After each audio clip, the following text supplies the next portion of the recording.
In fact, medical, not psychiatric doctors can treat such disturbance far more effectively. Many of these patients do not have psychiatric problems, but exhibit instead physical symptoms that mimic mental conditions. And so they are misdiagnosed, put on drugs, put in institutions, and sent into a limbo from which they may never return. In a book reflecting clinical research into nutritional influences on behavior, Melvin R. Werbach, MD, assistant clinical professor at UCLA School of Medicine, recommends that in diagnosing patients, physicians should check dietary history and current eating patterns, examine the patient for signs of nutritional deficiencies as part of the medical examination, and, if indicated, perform selective, evaluative laboratory testing. The following is a small sample of literature and studies showing that undiagnosed physical problems can be causing unwanted behavioral and emotional problems. W.V. Tamberlane, professor of pediatrics at the Yale University School of Medicine, reported that when 14 healthy children were given a dose of sugar equivalent to 2 frosted cupcakes for breakfast, adrenaline levels rose to 10 times their baseline levels, suggesting children may be prone to such symptoms as anxiety, irritability, and difficulty concentrating following a sugar meal. A high-protein, low-carbohydrate, and sugar-free diet has helped reduce excessive activity in children. In a study conducted on 20 children labeled as learning disabled who were placed on such a diet, 90% showed widespread improvements in their hyperactive symptoms. Children with early-stage brain tumors can develop symptoms of hyperactivity or poor attention. So can lead or pesticide-poisoned children. So can children with early-onset diabetes, heart disease, worms, viral or bacterial infections, malnutrition, head injuries, genetic disorders, allergies, mercury or manganese exposure, petit mal seizures, and hundreds, yes, hundreds of other minor, major, or even life-threatening medical problems. Yet children with real physical problems who need real medical care are routinely labeled hyperactive or ADD and then drugged. This just makes their medical problems worse. Professor Stephen J. Schoenthaler, Ph.D., a California State University criminologist, conducted a study at 12 juvenile correctional institutions and 803 public schools, in which the researchers increased fruits and vegetables and whole grains and decreased fats and sugars in children's diets. The juvenile institution exhibited 47% less antisocial behavior in over 8,000 confined juvenile delinquents. In the schools, the academic performance of 1.1 million children rose 16%, and learning disabilities fell 40%. Studies show the frequency with which physical illnesses are misdiagnosed as mental illness. In one study, 83% of people referred by clinics and social workers for psychiatric treatment had undiagnosed physical illnesses. 42% of those diagnosed with psychoses were later found to be suffering from a medical illness, and 48% of those diagnosed by psychiatrists for mental treatment had an undiagnosed physical condition. Another study found that 76% of patients with certain types of cancer exhibited supposed psychiatric symptoms as a first indicator of the physical illness. Several diseases closely mimic schizophrenia, fooling both patient and physician.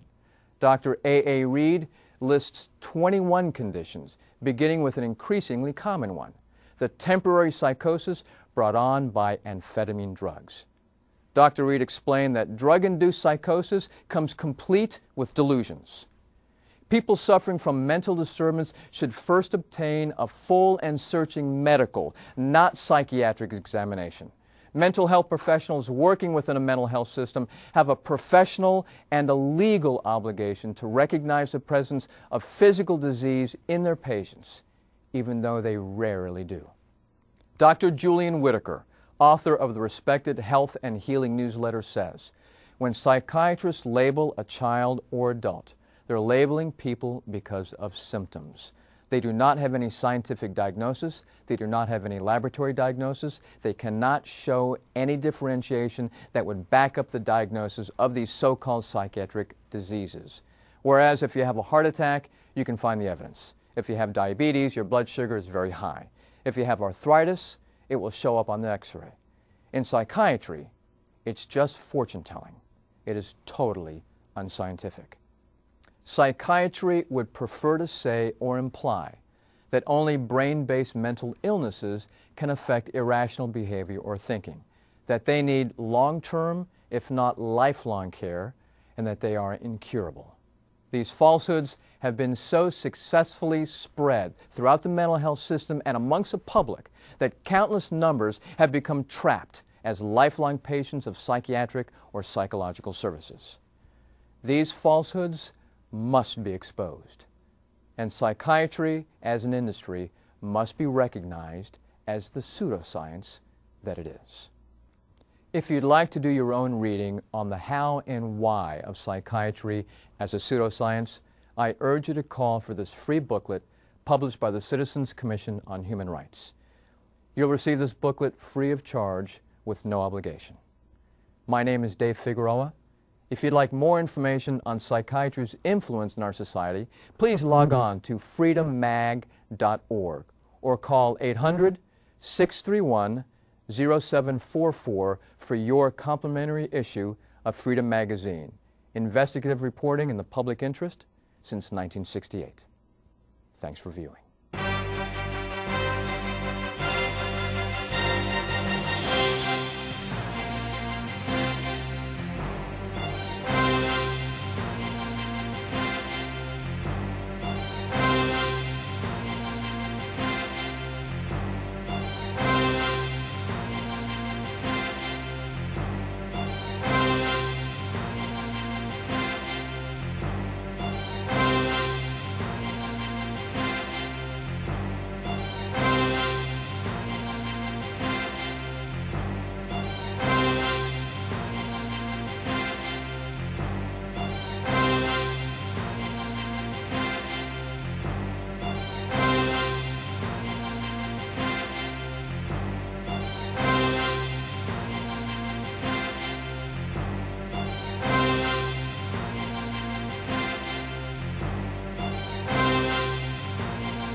Our son committed suicide as a direct effect of withdrawal from Ritalin.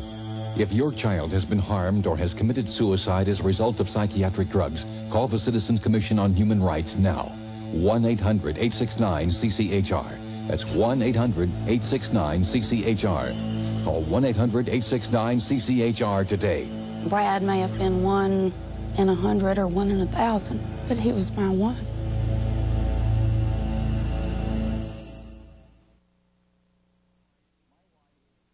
My wife was severely depressed, so I sent her to a psychiatric facility. After she was released, she murdered both my children. If your family has been destroyed by psychiatry, call the Citizens Commission on Human Rights. 1-800-869-CCHR. That's 1-800-869-CCHR. Psychiatry killed my children. Don't let that happen to you.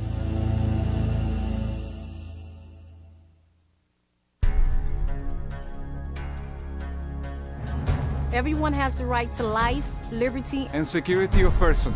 Everyone has the right to freedom of opinion and expression. This right includes the freedom to hold opinions without interference. No one shall be subjected to arbitrary interference with his privacy, family, home, or correspondence, nor to attacks upon his honor and reputation. Everyone has the right to freedom of thought, conscience, and religion. This right includes the freedom to change his religion or belief. All human beings are born free and equal in dignity and rights. They are endowed with reason and conscience and should act towards one another in a spirit of brotherhood. You can make a difference. Urge the world's governments to fully implement the Universal Declaration of Human Rights.